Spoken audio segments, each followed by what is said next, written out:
এয়া আকাশবাণীৰ পৰা এই মুহূৰ্তৰ বিগ ব্ৰেকিং নিউজলৈকে নিউজ প্ৰেজেন্টেশ্যনৰ ৰিভলিউশ্যন সকলোৱে দেখিছে। সঁচা কথা কওকচোন, সকলো একে আছেনে? তাহানিৰ সেই পেপাৰৰ পাছত ৰেডিঅ' ইলেক্ট্ৰনিক মিডিয়াত সংযুক্ত হ'ল টেলিভিশ্যনত DD1, DD2, ইয়াৰ পাছতে কেবল বিভিন্ন ধৰণৰ চেনেলছবোৰ ভেৰাইটিজ আহিল। ইয়াৰ পাছত ছেটেলাইট আপলিংক ডাউনলিংক আমাৰ অসমত মিডিয়া ৰিভলিউশ্যন আপুনি হয়তো দেখিছে। পেপাৰ আজিও সকলোৰে হাতে হাতে আছে, কিন্তু চাৰ্কুলেশ্যন জানো কমি যোৱা নাই? এতিয়া পেপাৰ জানো মানুহে পঢ়া নাই? আমি কিমানে এই পেপাৰখন হাতত লৈ পঢ়ো কওক? এতিয়া লাহে লাহে ছেটেলাইট চেনেলছবোৰ জানো নতুন প্ৰত্যাহ্বানৰ সন্মুখীন হোৱা নাই? ডিজিটেল মিডিয়াই জানো প্ৰত্যাহ্বান জনোৱা নাই? বহুতে হয়তো কয় যে ডিজিটেল প্লেটফৰ্ম আৰু ছেটেলাইটৰ মাজত প্ৰতিযোগিতা নহয়, কিন্তু হৈ আছে। আজি মোৰ ঘৰতো টিভি কানেকশ্যন নোহোৱা হৈ গ'ল। মায়ে মোবাইল খুচৰি থাকে, পাপায়ো মোবাইল খুচৰি থাকে, সকলোৰে হাতে হাতে মোবাইল ফোন। টিভি কেনেবাকৈ কোনোবাই চাই যদিও টিভি কানেকশ্যনটো মোবাইলৰ থ্ৰুদি যায়, বা ইণ্টাৰনেটত বিভিন্ন ধৰণৰ OTT প্লেটফৰ্মবোৰ টিভিত চায়, নহয়নে? সঁচা কথা কওক, কিমানৰ ঘৰত টিভি কানেকশ্যন আছে? কিমানে চেনেলছবোৰ থ্ৰু এণ্টেনা চায়? কওক মোক। নতুনত্ব আহিছে। নতুনত্ব যেতিয়া আহে, মানুহে আচলতে আঁকোৱালি ল'বলৈ অকণমান ভয় কৰে, বা সহজে আমাৰ মানুহে নতুন বস্তু এটা আঁকোৱালি নলয়। উদাহৰণস্বৰূপে মোৰ ককা। মাহঁতে কোৱা কথা, যেতিয়া টেলিভিশ্যন আহিছিল সেই সময়ছোৱাত ককাই হেনো কৈছিল যে মোৰ কাৰণে ৰেডিঅ'টোৱে ভাল, পথাৰলৈ লৈও যাব পাৰিম, মই টিভি নাচাওঁ, মনিবও নোৱাৰো, তেনেকুৱাকৈ।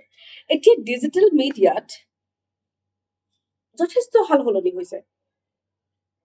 এতিয়া আপোনাৰ ঘৰত জুই লাগিছে, ঠিক আছে, আৰু মই দেখা পাইছো, ঐ জুই লাগিছে, পলা সোনকালে, এনেকৈ নকৈ, নমস্কাৰ, মই প্ৰণীতা, এটা অনুৰোধ কৰিব বিচাৰিম, আপোনাৰ ঘৰত জুই লাগিছে, অনতিপলমে আপুনি আপোনাৰ গৃহ ত্যাগ কৰক, তেনেকৈ কম নেকি? যুদ্ধ এখন হৈ আছে, যুদ্ধৰ বাতৰিটো মই কেনেকৈ মনে মনে পঢ়িম? এতিয়াৰ কথাটো বাৰু বাদ দিছো, ভাৰত পাকিস্তানৰ যুদ্ধৰ সময়ত এগৰাকী ভাৰতীয় হিচাপে মই উত্তেজিত হৈছিলো, যেতিয়া পেহেলগামত সেই ভয়ংকৰ নৰসংহাৰ কৰিছিল পাকিস্তানী উগ্ৰপন্থীয়ে। সেই সময়ছোৱাত এগৰাকী ভাৰতীয় হিচাপে প্ৰথম অৱস্থাত মই যথেষ্ট উত্তেজিত হৈছিলো। প্ৰথম মই এগৰাকী ভাৰতীয়, তাৰ পাছতহে সংবাদকৰ্মী, আৰু সেইবাবেই যুদ্ধৰ বাতৰি মই চিঞৰি চিঞৰি পঢ়িছিলো। আৰু তেতিয়া হয়তো সকলোৱে দেখা পাইছিল, বা সেই ভিডিঅ'টো ভাইৰেল হৈছিল বাবে সকলোৱে গম পাইছে যে চিঞৰি চিঞৰি এনেকৈ বাতৰি পঢ়ে, এইটো এটা নতুনত্ব।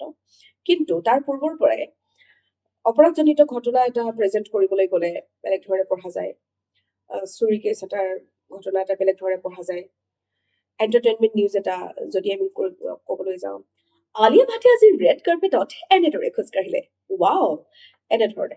নিউজৰ ইমোশ্যনটো আমি আগে বুজিব লাগে, প্ৰতিটো নিউজৰ প্ৰেজেণ্টেশ্যন অলপমান সুকীয়া হয়। এতিয়া শোকবাৰ্তা এটা, কোনোবা এগৰাকী ব্যক্তি ঢুকালে, সেইটো আমি অলপ ইমোশ্যন ঢালি পঢ়িব লাগিব। আৰু ঢলা বুলি নহয়, যদি সেই ব্যক্তিগৰাকী মোৰ প্ৰিয়, সমগ্ৰ অসমবাসীৰ বাবে প্ৰিয়, সেই ব্যক্তিগৰাকীৰ মৃত্যুৰ বাতৰিটোত সকলোৱে কান্দি কান্দিয়ে পঢ়িব। উদাহৰণস্বৰূপে আমাৰ মৰমৰ হিয়া ৰামথু জুবিন দা যেতিয়া ঢুকাইছিল, সেই দিনটোত সমগ্ৰ অসমৰ প্ৰতিগৰাকী এংকৰে কান্দি কান্দি নিউজ পঢ়িছে। এদিন দুদিন নহয়, একমাহ দুমাহ সকলোৱে কান্দিয়ে থাকিল, চকুলো টুকি টুকি বেঞ্চত ঢকিয়াই ঢকিয়াই কান্দি কান্দি পঢ়িছে। ঠিক তেনেকুৱাকৈ ইমোশ্যন থাকে, সকলোতে থাকে। নাটক এখনত যেনেকৈ এগৰাকী অভিনেতাই প্ৰতিটো ডাইলগৰ ইমোশ্যন তেওঁ ঢালিবলৈ চেষ্টা কৰে, ঠিক তেনেকুৱাকৈ আমাৰ বাতৰিটো সেই ইমোশ্যন থাকে। গতিকে নতুন বস্তু এটা একচেপ্টেঞ্চ নাথাকিব পাৰে, আপুনি একচেপ্ট নকৰে, ঠিক আছে, কিন্তু শেহতীয়াকৈ কিছুমান বস্তু মোৰ বেয়া লাগিছে। সংবাদ মাধ্যমতে কাম কৰা কিছুমান মানুহে ইমান বেয়াকৈ কমেণ্ট কৰিছে, মোক কৰিছে মোৰ পাৰ্চনেল একাউণ্টত গৈ, মোৰ শহুৰ দেউতাক লৈও কুৱেশ্যন কৰিছে। সেইবোৰ বস্তু মোৰ অলপ বেয়া লাগিল, টলাৰেট কৰিব পৰা নাই। সেয়াই আৰু।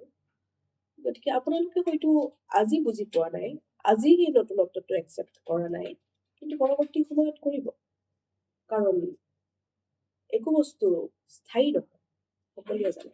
এতিয়া ৰেডিঅ' লাহেকৈ হেৰাই গৈছে, টেলিভিশ্যন লাহে লাহে ভিউৱাৰ্ছ কমি আহিছে টেলিভিশ্যনত, চেনেলছবোৰত সকলোৱে দেখিছে TRPক। ডিজিটেল মিডিয়া আজি আছে, ইয়াৰ নেক্সট ষ্টেপ কি? ডিজিটেল মিডিয়াৰ পাছত আমি নতুন ৰিভলিউশ্যন কি দেখিবলৈ পাম? নিশ্চয় বেলেগ কিবা এটা আহিব। নতুনত্বক যিমান সোনকালে আঁকোৱালি ল'ব পাৰিম সিমানেই ভাল। বাকী সমালোচনা হৈ থাকিব। সুস্থ সমালোচনা ভাল, সুস্থ সমালোচনা হ'ব লাগে, কিন্তু বেয়াকৈ ক'লে, পাৰ্চনেলি কথা ক'লে সহ্য কৰিবলৈ অলপ টান।